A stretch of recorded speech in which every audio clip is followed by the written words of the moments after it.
মুমিনদেরকে বলা হয়েছে তোমরা কখনো হতাশ হবে না, কারণ তাকদীর লেখা হয়ে গেছে, হতাশ হওয়ার কোনো কারণ নাই। একটা প্রবণতা আমরা সমাজে দেখছি আত্মহত্যার। ইয়াং জেনারেশনকে আমরা নসিহত করব যে ভুলেও নিজের জীবনকে বিসর্জন দিতে যাবেন।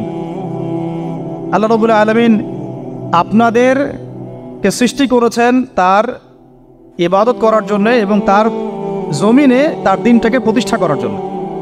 খেলায় খেলায় আপনার জীবনটা নষ্ট করবেন না, ঠিক আছে ভাই? আল্লাহ বোঝার তৌফিক দান করেন। তো কলম সৃষ্টি করার পরে কিয়ামত পর্যন্ত সব লেখা হয়ে গেছে। এখন আমাদের এই পৃথিবীতে তো মানুষ ছিল না, ছিল?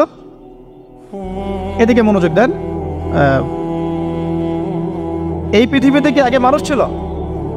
এই পৃথিবীতে আগে কি ছিল তাহলে বলেন? হ্যাঁ, মাশাআল্লাহ। এই পৃথিবীতে আগে কি ছিল? এখন ওরা নাই। সবার সাথেই কিন্তু একটা করে আছে, কমপক্ষে কয়টা করে?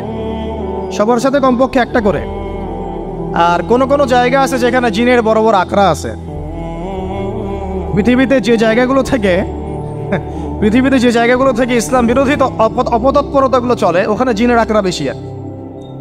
কথা বুঝতে পারছেন?